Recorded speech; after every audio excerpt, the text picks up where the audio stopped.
Hey guys, how's it going? Companion here. Today I'm going to talk about some history that I had talking about bad cards in Hearthstone, why they don't exactly need to exist, and now that we've seen all the cards out of the TGT expansion come out, some of them are, well, let's just say interesting when you consider this topic.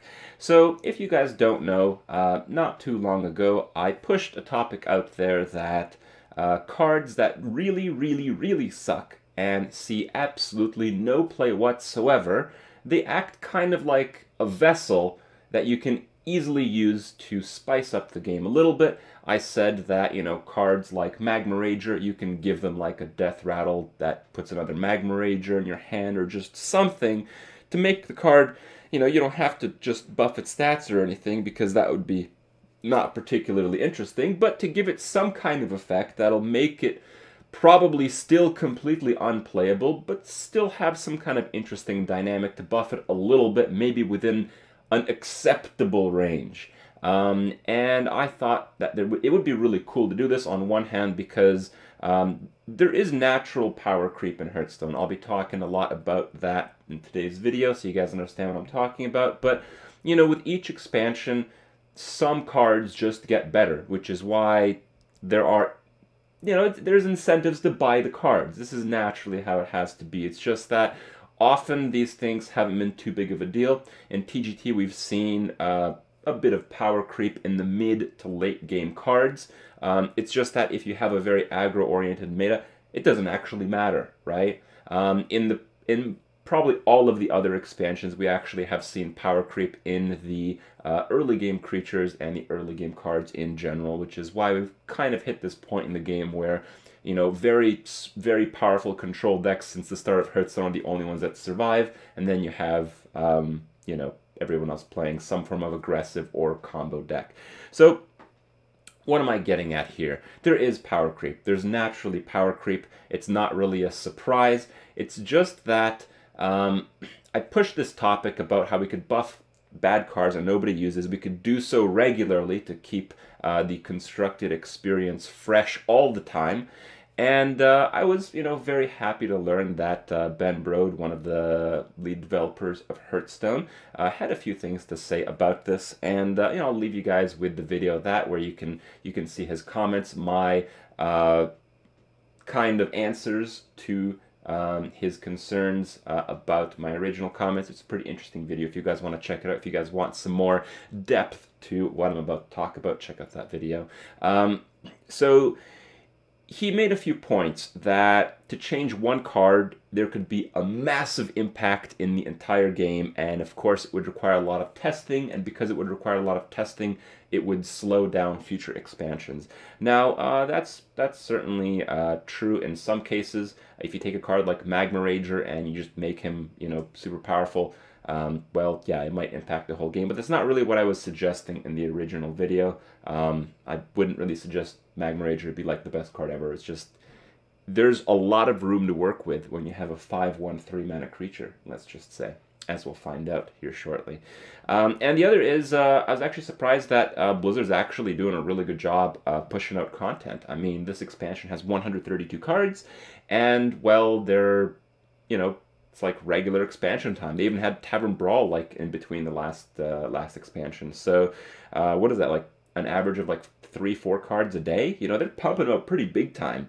It turns out there's not really that much time investment when it comes to testing, when it comes to cards that kind of suck, because what I'm basically getting at is a card that was introduced in TGT's Ice Rager. It doesn't seem like, and maybe I'm wrong on this, it doesn't seem like there's that much testing required to know that a 5/2 creature is better than a 5/1 creature, and a 5/2 creature is still absolutely terrible. And it's pretty obvious that it's absolutely terrible, because if you really think about it, if you make a 3-mana 5/3 creature like Chaos Rager or some crap, it's still not going to be played. Because in Hearthstone, in turns 1, 2, 3, and usually 4, people are killing each other's creatures with creatures. So the massive attack value of a creature is not really relevant. You could make a 2 mana 10/1 creature, you know, and then have its text cannot gain charge or something. It doesn't matter, okay? It doesn't matter. It could have a crapload of attack. You can make cards like you know, Lost Hallstratter. You can make that an 8/4. Nobody's going to play it still unless they can give it charge. And it's very obvious because, you know, handlocks out there running with like 4 mana 8/8s, and those, you know, are often not even good enough to swing back the tempo from not playing enough stuff in the prior few turns. So, like, these cards just by design are not really going to see play very much, which means you don't really need to test them very much, which means that out of the many, many, you know, probably over 100 terrible cards, completely unused cards in Hearthstone right now, it's pretty easy to make some of them slightly better, and this wouldn't really have a big impact in the game. And I still think that this is a point that's pretty valid, and that's maybe one that Blizzard should look at, rather than just adding on extra cards in the game. The only effect of there being Magma Rager and Ice Rager both in the game is that it kind of saturates the arena card pool from good cards.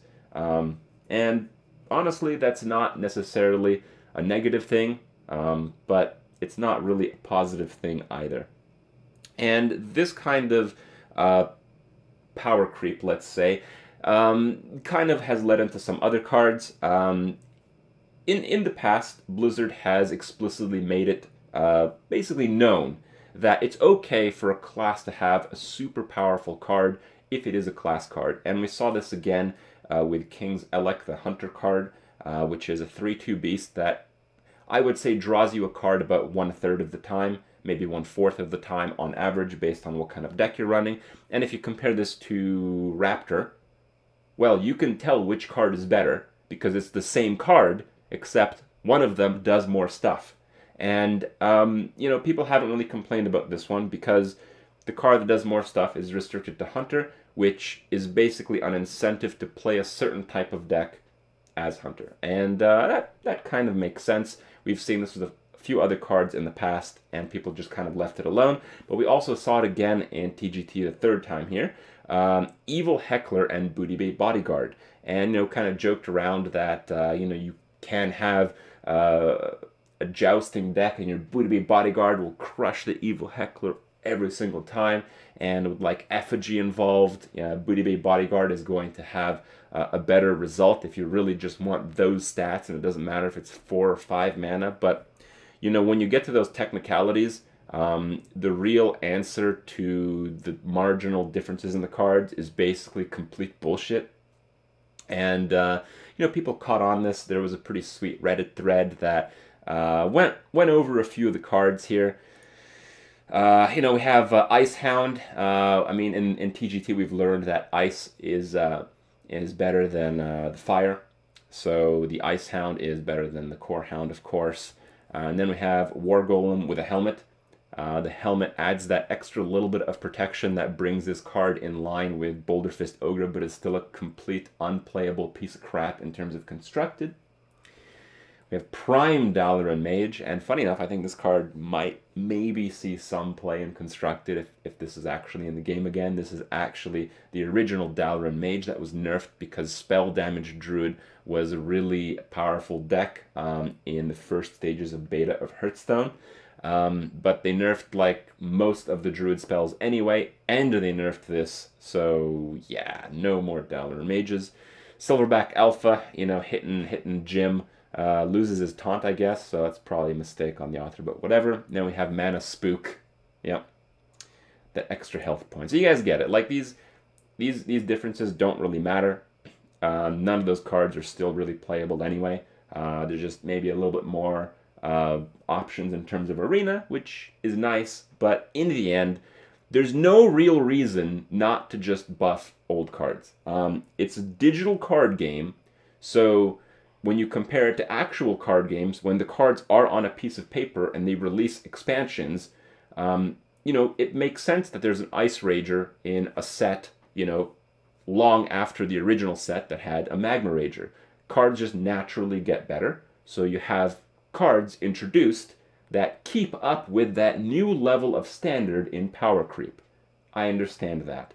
So my point is, Ice Rager is about as good in the game right now as Magma Rager was as good in the game in the core set. It's probably a little bit worse because the difference between 1 and 2 health is a pretty big one, but you kind of get it. That's what I'm trying to get at. But there's no real reason to have this dynamic because in a digital card game that you play online, you can just change the cards if you're running the development cycle. You can just make Magma Rager 5-2 if you really think the game needs that. On one hand, you kind of satisfy people who just want more cards in their collection, and I have to say that I am one of those people. I like to have just more cards. On a personal level, if I didn't give a shit about anyone else or the health of the game or any of that, I want more cards. I want Magma Rager, I want Ice Rager, I want as many possible stupid Rager cards as imaginable because I just want more cards in my collection. Okay? But there is some things that really prevent new players from playing Hearthstone, and one of those things is the amount of money and the amount of commitment you really need to get to an acceptable level to play somewhat of a fair game of Hearthstone. And this is something that Blizzard constantly overlooks with every single expansion, with much more cards to get, with the cards being harder to access as they are segmented in different type of card packs. It only makes sense to me that you give them an increased starting point as cards just naturally get better. With every single expansion, every single player that plays Hearthstone will have a harder time catching up, will have a harder time meeting an adequate level of fair play, and it really sucks for them. And new players to a game are just absolutely vital. If you don't feed your game with new players, your game will die. So the rate at which new players go to your game essentially dictate how successful your game is. Also, yes, you have to retain the players, but we've already established that Hearthstone does a pretty good job of doing that. And the fact that there are shitty cards in the game don't really help the players who enjoy the game enjoy it more. It doesn't add anything to them. So my point is, it's a pretty big disappointment that Blizzard decided, rather than buffing cards that are complete shit and have no reason to exist in the game whatsoever, they decided that it's a better solution to tag them on to an expansion. It doesn't really favor anyone. I think it mostly annoys the community, and it adds a precedent that we can probably expect much more of this. We might just see 3-mana 4/4s in the future, and it might just keep going up from there.